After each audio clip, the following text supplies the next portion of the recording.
بالله من شرور أنفسنا ومن سيئات أعمالنا من يهده الله فلا مضل له ومن يضلل فلا هادي له أشهد أن لا إله إلا الله وحده لا شريك له وأشهد أن محمدا عبده ورسوله قال تعالى يا أيها الذين آمنوا اتقوا الله حق تقاته ولا تموتن إلا وأنتم مسلمون يا أيها الناس اتقوا ربكم الذي خلقكم من نفس واحدة وخلق منها زوجها وبث منهما رجالا كثيرا ونساء واتقوا الله الذي تساءلون به والأرحام إن الله كان عليكم رقيبا يا أيها الذين آمنوا اتقوا الله وقولوا قولا سديدا يصلح لكم أعمالكم ويغفر لكم ذنوبكم ومن يطع الله ورسوله فقد فاز فوزا عظيما أما بعد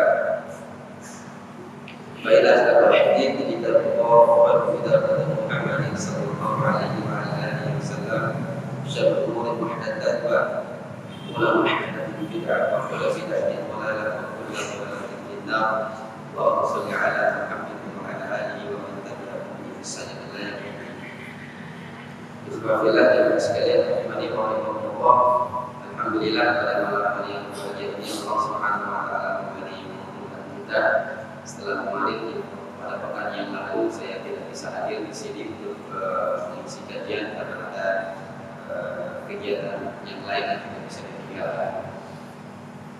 Pada malam hari ini kita masih melanjutkan pembahasan tentang kitab Riyadhus Shalihin Imam Nawawi yang disyarah oleh Imam Syafi'i rahimahullah. Kita masih melanjutkan bab al-muraqabah. Bab al-muraqabah yang ini selalu merasa diawasi oleh Allah Subhanahu wa taala. Sekali lagi saya mengatakan sebagaimana di awal yang telah saya sebutkan kemarin, bab ini penting untuk kita renungkan. Bab ini penting untuk kita selalu ingat agar kita tidak bermudah-mudah dalam bermaksiat kepada Allah Subhanahu wa taala. Karena memang kenapa kita sangat mudah ketika bermaksiat, terutama ketika dalam keadaan yang bersendiri, ya, bukan dalam keramaian.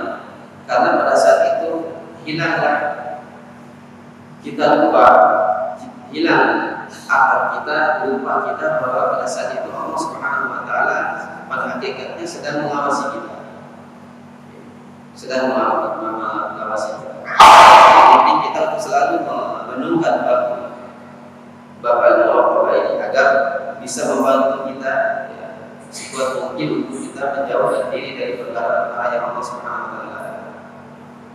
Kemudian kita apabila teman sekalian rahimahullah,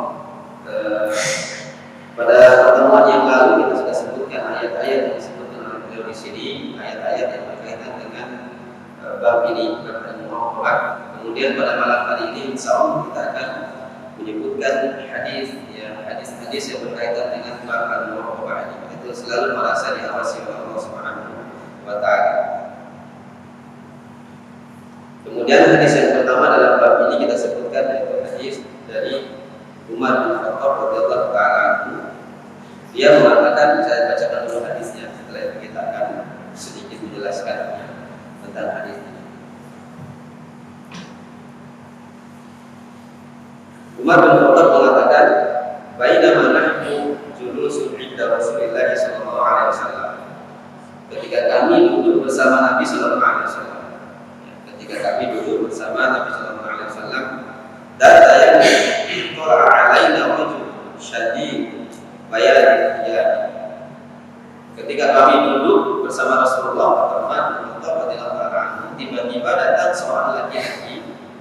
datang seorang laki-laki yang dia memakai pakaian yang sangat putih, ya. Dia memakai pakaian yang sangat putih, ya.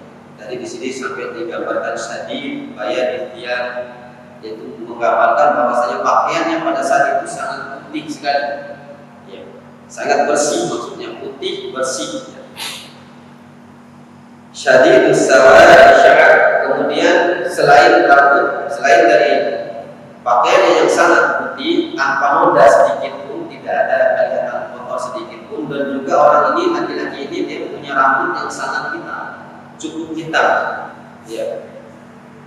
Hitam di sini maksudnya tidak sekadar hitam, tapi hitam mengkilat, bersih rapi. Hitam mengkilat, bersih rapi. La yu'alaihi athar safari. Yang dari ciri-ciri orang ini kata Umar bin Khattab, bajunya putih bersih, kemudian rambutnya yang hitam licin rapi, tidak ada sedikit pun tanda-tanda safar pada orang ini kata beliau. Wala ya'rifu minna ahad, dan kami orang tempatan di situ kata Umar tidak sedikit orang pun mengenal orang ini. Ya, jadi aneh kan? Jadi sesuatu perkara yang aneh pada saat itu ada orang yang bukan dari perkampungan itu, bukan juga orang yang dalam keadaan safar, ya. Tidak ada tanda-tanda orang yang safar, tapi pakaiannya masih rapi, masih bersih, masih putih dan rambutnya begitu rapi. Ya. Sangat sesuatu yang aneh. Ya. Ini sesuatu yang aneh. Hatta jalasa ila Nabi sallallahu alaihi wasallam, sampai orang ini laki-laki ini dia duduk, ya, duduk di hadapan Nabi. Jadi bisa dibayangkan banyak orang yang duduk bermajelis, ya. Kalau majelisnya sahabat, saya pernah sebutkan yang pada pekan yang lalu itu, majelisnya sahabat itu tingkatnya gila-gila ini. Tapi majelisnya sahabat itu rapat duduknya, ya, rapat sekali sampai pohon kalau daun jatuh itu lah, tidak itu tanah. Pundak atau paha para sahabat saking rapatnya. Nah, bisa dibayangkan majelisnya pada saat itu para sahabatnya yang rapatnya seperti itu. Orang ini masuk, ya, dia langsung jalan di sela-sela sahabat itu, langsung maju tepat di hadapan Nabi, duduk di hadapan Nabi sallallahu alaihi wasallam. Kemudian fasnada rukbatai ila rukbatai. Kemudian dia menempelkan lututnya dengan lutut Nabi. Jadi lututnya itu ditempelkan dengan lutut Nabi sallallahu alaihi wasallam. Kemudian bahwa fa'idhi ala fa'idhi. Kemudian dia dia meletakkan kedua tangannya di atas pahanya. Wa qala, dan kemudian laki-laki ini berkata kepada Rasulullah, "Ya Muhammad, akhbirni 'anil Islam." Wahai Muhammad, kabarkanlah kepadaku tentang Islam. Dijelaskan. Jadi dia bertanya, akhbirni maksudnya jelaskan kepada saya apa itu Islam. Dijelaskan kepada saya apa itu Islam kata orang itu. Faqala Rasulullah sallallahu alaihi wasallam. Kemudian Nabi sallallahu alaihi wasallam menjawab pertanyaan orang ini, al-Islam an tasyhada an la ilaha illallah. Islam itu adalah kamu bersaksi bahwasanya tidak ada ilah yang hak diibadati selain Allah. Kata Rasulullah. Wa anna Muhammadar Rasulullah, dan bahwasanya aku ini adalah Muhammad utusan Allah.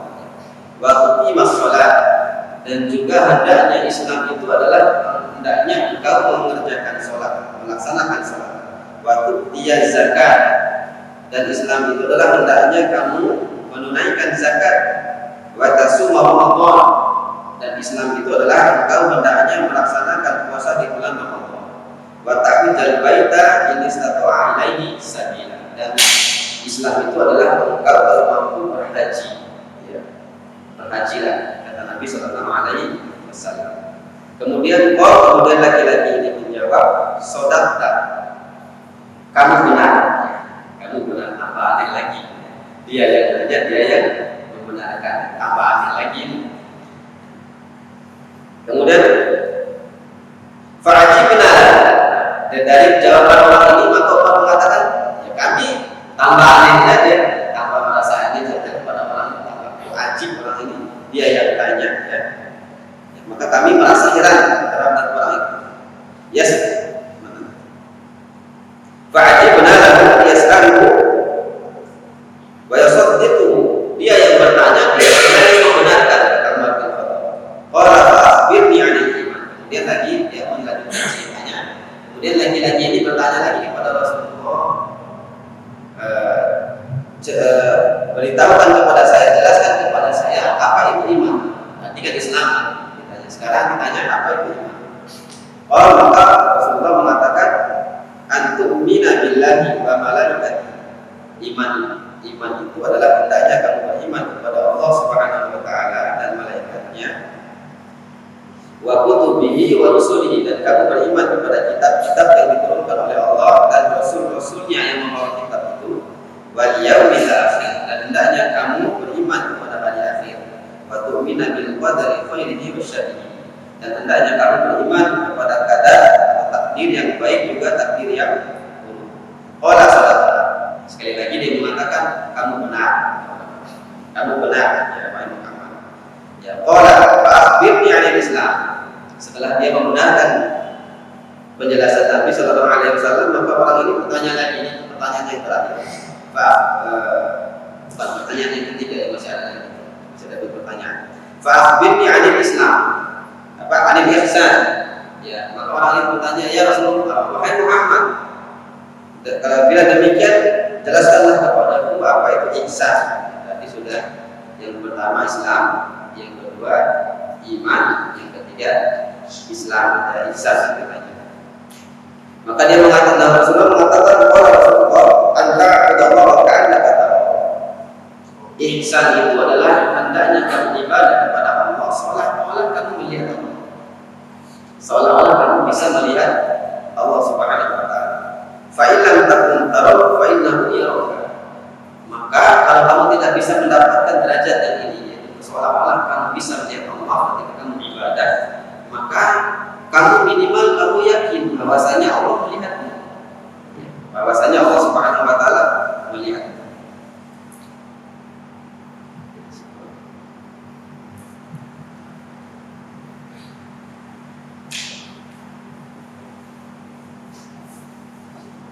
Fa innahu yaraka. Kemudian laki-laki ini bertanya lagi. Setelah dia bertanya apa itu ihsan, dia bertanya lagi, fa akhbirni 'anis sa'a. Maka dia bertanya lagi, kalau begitu jelaskanlah kepada saya tentang hari kiamat. Qala, Nabi mengatakan, qala ma mas'ul anha bi'a'lami minas sa'il. Nabi mengatakan, orang yang bertanya tidak tahu daripada yang bertanya. Kemudian dia bertanya lagi, qala fa'akhbirni 'an amaratiha. Kemudian kalau begitu jelaskan kepada saya tanda-tanda kiamat itu. Ya. Jelaskan kepada saya tanda-tanda hari kiamat. Maka Nabi menjawab, anta lidal amata rabbaka, yaitu seorang budak. Tanda-tandanya, salah satu tanda di antara tanda-tanda kata Nabi sallallahu alaihi wasallam, yaitu ketika budak melahirkan anak daripada tuannya.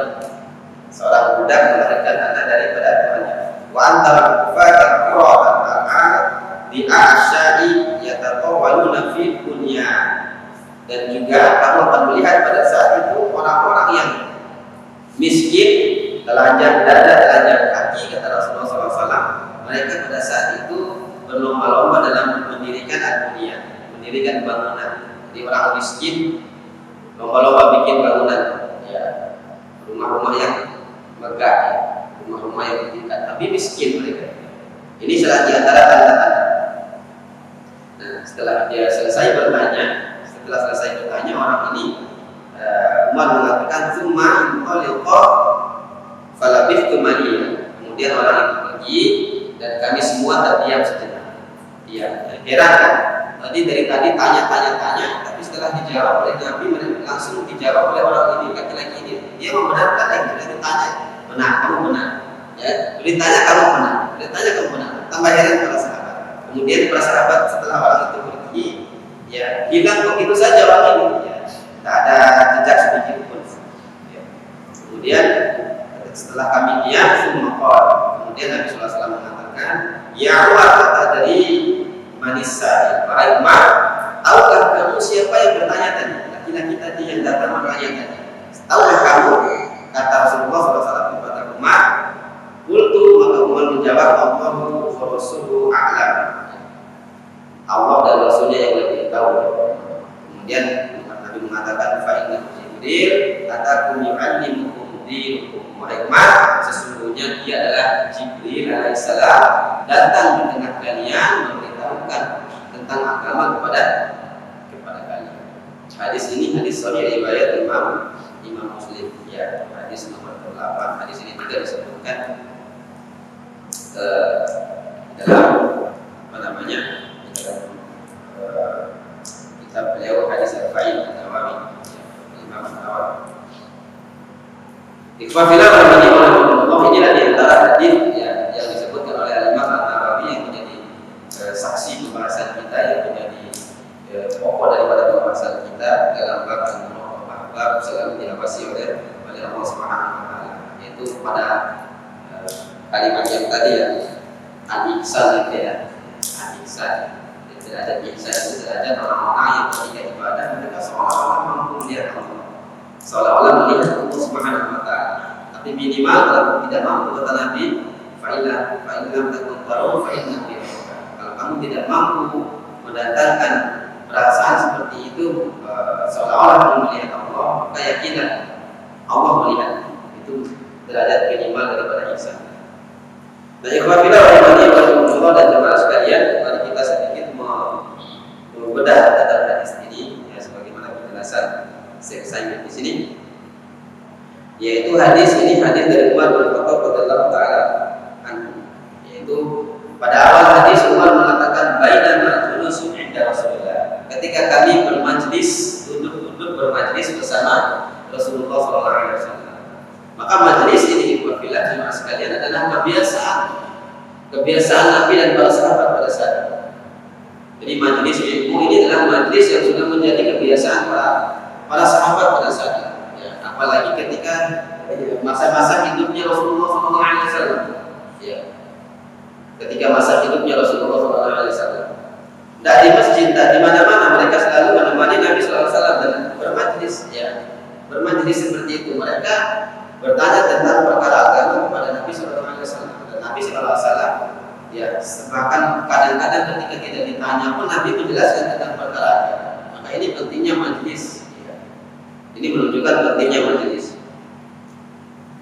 Dan bahkan sampai Nabi mengatakan talabul ilmi fardhatun ala kulli muslim. Belajar agama itu ya, belajar ilmu agama itu adalah wajib bagi seorang muslim.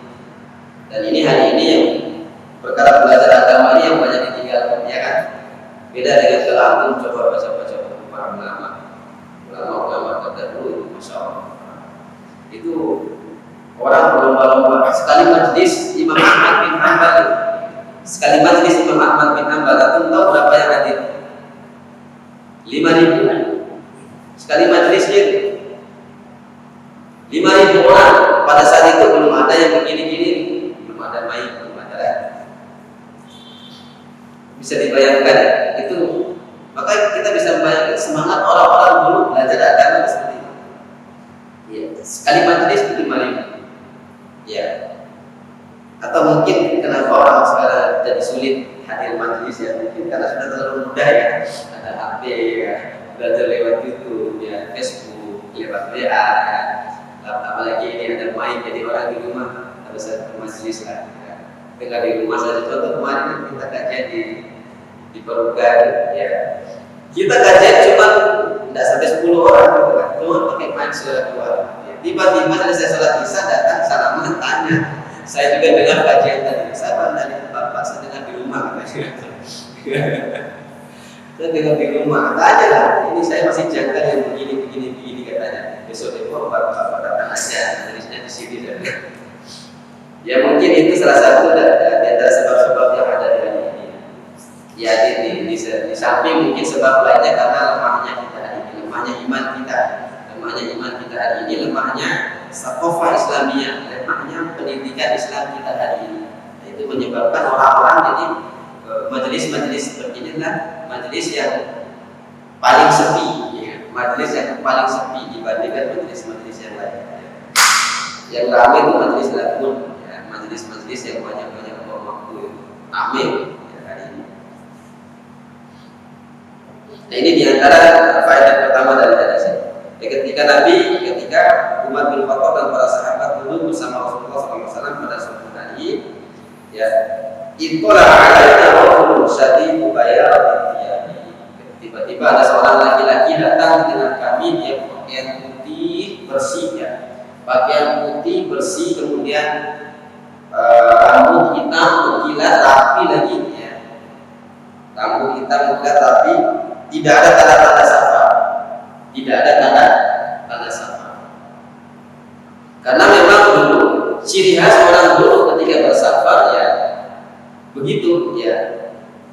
sembrau, baju kotor, ya kan. Kemudian rambut ya acak-acak kan, ya. Karena perjalanan gunung susah, ya. Naik onta kan bergelombang jalannya kan, jadi namanya kayak goyang-goyang gitu. Ya, atau jalan kaki berdebu, apalagi di sana padang pasir, ya. Jadi istilahnya kecil kan. Jadi safar, jadi bisa dibedakan mana yang safar, mana orang tempatan, dulu itu bisa dibedakan. Dari pakaiannya, dari penampilan itu bisa dibedakan. Apalagi ini jelas kata Nabi Muhammad, tidak ada seorang pun di antara kami yang kenal. Tapi anehnya, bukan juga orang tempatan, bukan juga orang yang safar, tidak ada yang kenal, tapi pakaiannya seperti itu. Ya, pakaiannya rapi seperti itu. Penampilannya juga rapi. Ya. Kalau bahasa kita di matching, pakaian sudah full, tapi kemudian penampilan wajah, rambut sudah mengkilat, hitam, matching. Wala ya'rifu ahadun minna ahadun hatta jalasa ila Nabi sallallahu alaihi wasallam, sampai dia duduknya bukan di belakang lagi, langsung duduk di hadapan Nabi. Bayangkan sahabat pada saat itu yang lagi rame, tapi dia duduk langsung di hadapan Nabi sallallahu alaihi wasallam. Makanya dalam sebuah hadis Nabi sallallahu alaihi wasallam mengatakan, ya, yaitu Nabi mengibaratkan ada 3 orang, ya. Nabi sallallahu alaihi wasallam ibaratkan ketika ada majelis seperti ini, ada 3 orang yang lewat, kemudian salah satunya dia masuk dalam majelis, kemudian duduk di hadapan orang yang menyampaikan ilmu, langsung duduk di hadapannya. Kemudian ada 1 orang lagi dia masuk tapi duduk di paling belakang. Ya, kemudian 1 lagi di antara 3 orang, 1 tidak masuk sama sekali, dia pergi meninggalkan majelis ini. Kata Nabi sallallahu alaihi wasallam, yang pertama tadi dia masuk ke majelis duduk di hadapan orang yang menyampaikan ilmu, kata Nabi sallallahu alaihi wasallam, dia tidak malu, dia mendekat kepada orang yang menyampaikan ilmu, maka Allah Subhanahu wa taala pun tidak malu mendekat kepada dia. Di antara dia dengan Allah itu dekat, karena dia mendekat kepada orang yang menyampaikan ilmu. Ini orang pertama. Kemudian orang yang kedua, kata Rasulullah SAW, dia juga masuk ke majelis tapi dia duduk paling belakang, malu. Itu artinya apa, saya itu oleh tuan-tuannya lumayan panas tuh. Dia malu dia. Kata Nabi SAW, maka karena dia malu mendekat kepada orang yang menyampaikan ilmu, kata Nabi, maka Allah Subhanahu wa taala pun malu mendekat. Ya, Allah malu. Kalau gitu makanya benar dalam hadis yang lain, Allah itu tergantung persangkaan indah dunia abadi. Saya kita tergantung persangkaan hamba kepada Allah. Maka tadi karena dia malu mendekat kepada orang yang menyampaikan ilmu, Allah pun malu mendekat kepada dia. Amal halis. Kemudian ada pun yang ketiga, kata Nabi sallallahu alaihi wasallam, dia tidak mau datang ke majlis, ya, Allah murka kepada dia. Ini diantara ada seperti majlis seperti ini. Nah, orang laki-laki ini dia masuk menghadapi Nabi sallallahu alaihi wasallam langsung. Mati salah-salah ke tempe itu lalu campur itu akik di ada hadis akik gitu kan, itu campur itu gitu. Ya, mungkin juga. Ya, kalau tak ilmu campur itu pada cuma bedanya. Ya, ilmu kita kan ilmu yang dibicarakan dalam hadis ini dan yang kita bicarakan ini kan ilmu yang berkaitan dengan ilmu agama. Tapi campur itu belum ilmu sirih. Saya curiga yang kata-kata itu pernah juga begitu. Awal dulu itu masalah ya. Ada yang pakai minyak ya, segala macam. Padahal yang ngasih ilmu tidak ada istri juga ya, tapi masih percaya juga ya. Jadi sampai dia menempelkan lututnya dengan lutut Nabi Sallallahu Alaihi Wasallam, saking dekatnya. Ini gambar bahwa dia lutut itu mendekat kepada Nabi. Dia menempelkan lututnya, kemudian bahwa ini ada fakidai. Kemudian dia meletakkan kedua tangannya di atas pahanya. Ya. Sebagian ulama ini di sini ada fakidai, di sini ulama berselisih. Apakah dia ini meletakkan kedua tangannya di paha Nabi atau meletakkan tangannya di pahanya sendiri? Dia tidak ulama. Tapi yang kata para ulama yang paling pantas adalah dia meletakkan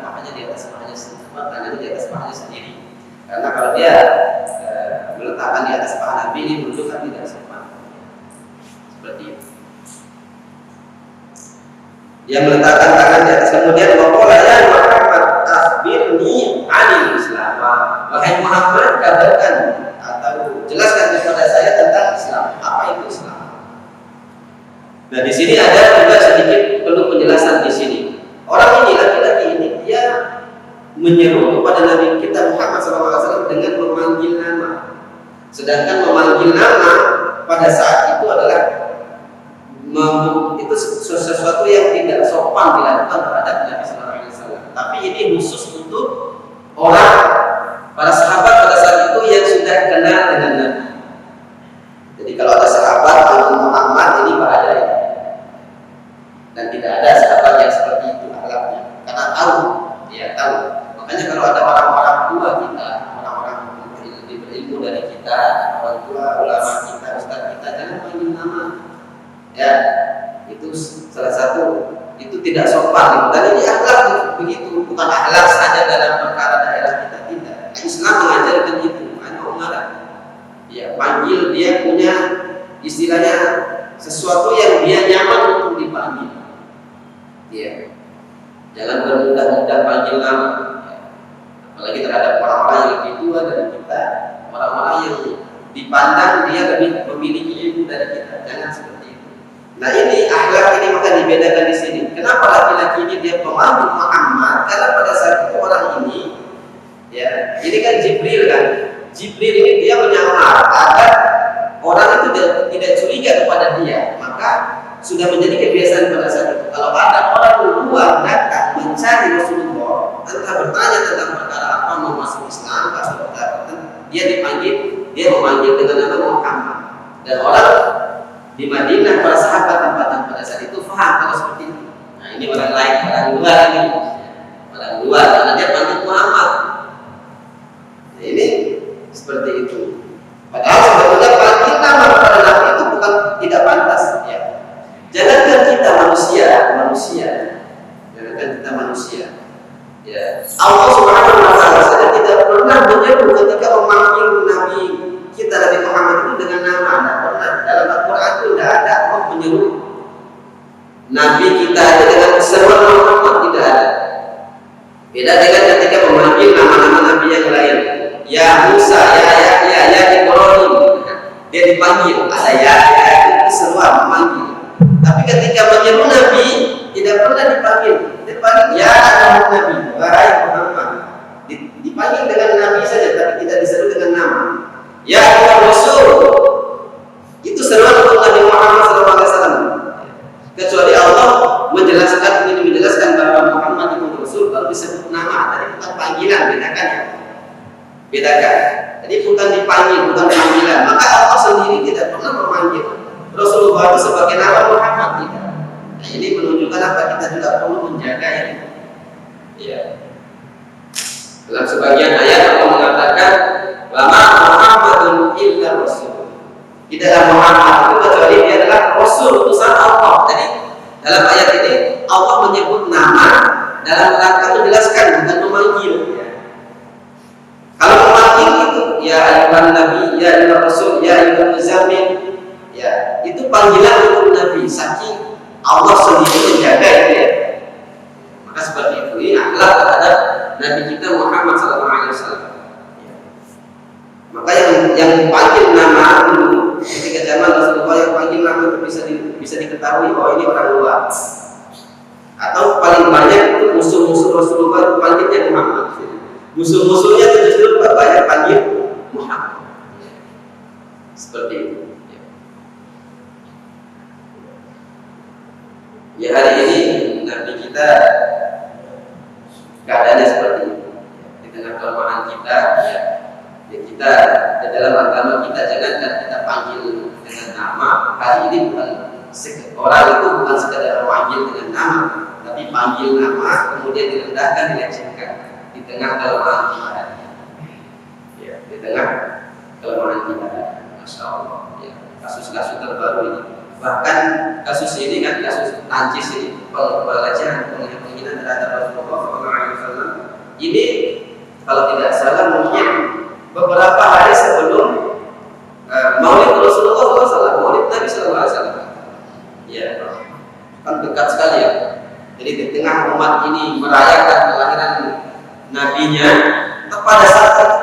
dirinya dilecehkan. Ini menunjukkan apa? Lemahnya kaum muslimin hari ini. Jadi musuh-musuh kaum muslimin itu sudah tidak cukup lagi diangkat oleh Allah rasa takut terhadap kaum muslimin itu sendiri. Naudzubillah. Ya. Padahal keadaan seperti itu masya Allah. Ya. Ini perkara yang besar dalam agama kita. Maka wajib kita seorang muslim itu untuk marah, untuk tidak suka, untuk benci. Ya. Makanya kasusnya di Perancis itu kan awalnya kan ada guru yang melecehkan Nabi Muhammad SAW, kemudian muridnya yang membunuh gurunya itu. Salah nggak muridnya? Salah kan? Tidak salah, benar apa yang dilakukan ini. Ya, jadi penghinaan terhadap Rasulullah SAW. Terlebih ketika dia sudah meninggal, jadi sikap yang paling baik adalah membunuh orang yang melakukan pelecehan itu. Kalau dia muslim murtad, ya. Kalau dia kafir, kalau kafir dininya itu batal dengan sendirinya, dia jadi kafir harbi halal dan betul sikap anak muda ini, dan insya Allah ya, sahih ketika dibunuh karena dalam berkafir. Dan ini bukan memang perkara yang terjadi dulu di zaman Rasulullah SAW. Orang-orang musuh Rasulullah itu masya Allah bikin syair menghina Nabi SAW. Sampai ada dalam hadis riwayat Imam Muslim, ya ada banyak versi, beberapa versi di sini. Ya. Sampai ada seorang Yahudi itu yang tidak ada kerjaannya yang lain, bikin syair menghina Nabi sendiri. Tapi dia ini punya kekuatan juga, dia orang kaya, punya kekuatan, bahkan punya perkampungan sendiri, istana sendiri, orang kuat. Ya. Tapi apa yang terjadi? Apakah Rasulullah SAW diam, sabar? Tidak. Nabi sayembara istilahnya. Ya, Nabi sayembara, angkat suruh ya, siapa sahabat di antara sahabat ini yang berani membunuh fulan ini. Dia yang membunuh, yang menghina, selalu melecehkan Nabi SAW.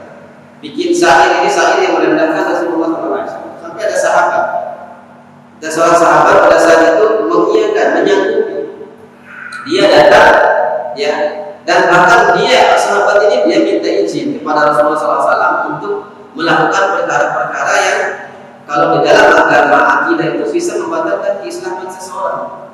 Jadi maksudnya dia minta izin kepada Nabi agar bisa mendekat, karena orang ini dia tidak mudah didekati, karena dia pengawal yang banyak, dia kekuatan yang besar, punya istana sendiri. Bahkan bayangkan punya istana pada saat itu. Bahkan dia bukan raja, tapi punya istana sendiri, dia punya daerah kekuasaan sendiri, dia punya banyak pengawal. Sehingga cerita sahabat Rasulullah mengizinkan, ya. Nabi mengatakan lakukan sesukamu, kata Nabi SAW. Nabi memberi izin, lakukan apa saja yang kamu suka, yang penting kamu bisa membunuh dia, kata Nabi SAW. Ya. Sehingga cerita dia datang ke sana, ya, pura-pura jadi bergabung dengan mereka, ikut agama mereka. Kalau dalam keadaan yang aman, keadaan yang biasa, kafir itu murtad. Tapi dalam keadaan seperti itu, dalam rangka ingin mengumpul pasukan kafir, menjatuhkan mereka, maka ini dibolehkan oleh Rasulullah SAW. Berbuat saja sesuka, kata Rasulullah. Tidak bisa dibayangkan pada saat itu berbuat sesuka, ya kan? Bisa saja dia pada saat itu juga ikut melecehkan Rasulullah. Bisa saja dia berpura-pura ibadah seperti mereka, bisa saja karena berbuat sesuka. Akhirnya masuk singkat cerita, karena dia ini selalu seperti itu, bahkan jadi tangan kanan diangkat oleh si Yahudi ini, jadi tangan kanan. Padahal sahabat ini niatnya membunuh si Yahudi ini. Dan benar ketika sudah jadi orang terpercaya, orang terdekat, suatu malam dia ambil kesempatan untuk membunuh. Ya. Bahkan pada saat itu dalam hadis itu diceritakan tidak seorang pun tamu, bahkan orang dekat pun boleh bawa senjata, di luar senjata, saking dijaga betul-betul. Bahkan dia yang ini dibunuh dengan senjatanya sendiri oleh sahabat ini, diambil pedang, dan dia sudah tahu di mana simpan pedang seterusnya. Ya. Tapi karena pengawalan yang begitu ketat, dia tidak bisa ambil jalan yang pintu gerbang di depan, dia lompat dari gedung itu patah Dalam hadis disebutkan dia merangkak dengan kedua tangannya saja karena kedua kaki patah. Sampai di rumah Nabi Sallallahu Alaihi Wasallam, ya, karena dia malam hari kan, sampai pagi hari dia sampai di hadapan Nabi Sallallahu Alaihi Wasallam, dia melapor bahwa si fulan sudah saya bunuh ya Rasulullah. Nabi mengatakan, kenapa kaki saya patah karena lompat dari gedung. Kemudian Nabi Sallallahu Alaihi Wasallam pada saat itu menunduk dari kedua tangannya, kemudian mengolesi pada kakinya, ya, saat itu juga sembuh kakinya. Mujizat Rasulullah SAW, ya, luar biasa. Jadi ini banyak kasus, termasuk sahabat yang membunuh istrinya sendiri. Seorang Yahudi yang selalu menghina Rasulullah SAW. Kata Nabi, kenapa ketika dipanggil sahabat ini diadili, ya, kenapa kamu membunuh istrimu sendiri? Kata sahabat ini, saya datang setiap hari dia melecehkan Anda ya Rasulullah. Saya sudah nasihati tapi tidak didengar. Hanya ketika dia sudah ditusuk, ditusuk oleh suaminya sampai mati. Ya. Kata Nabi SAW, darah istrimu itu tertumpah sia-sia dan tidak ada kafara, tidak ada apa-apa. Ya. Dan justru darah istri kamu itu tertumpah sia-sia. Insyaallah, ya. Yang mudah-mudahan Allah memberikan kekuatan kepada kita untuk membela agama ini, membela Rasulullah SAW. Semampu kita, ada termasuk boikot ini serendah-rendahnya, selemah-lemahnya usaha kita, tapi tetap pengaruhnya. Banyak saya baca berita-berita itu Prancis sudah mulai masalah ekonomi sudah mulai turun, sudah mulai down. Jadi ini manfaat yang besar. Demikian mungkin tadi sudah azan, kita lanjutkan kembali pada pertemuan yang selanjutnya tentang hadis ini, tentang hal bab lalu dirawat merasa diawasi oleh Allah Subhanahu Wa Taala. Ada salah-salah kata Allah, mohon maaf, perlu di atas astagfirullah tidak berjenisnya subhanallah wa bihamdihi asyhadu an la ilaha illa anta astaghfiruka wa atubu ilaik. Assalamualaikum warahmatullahi wabarakatuh.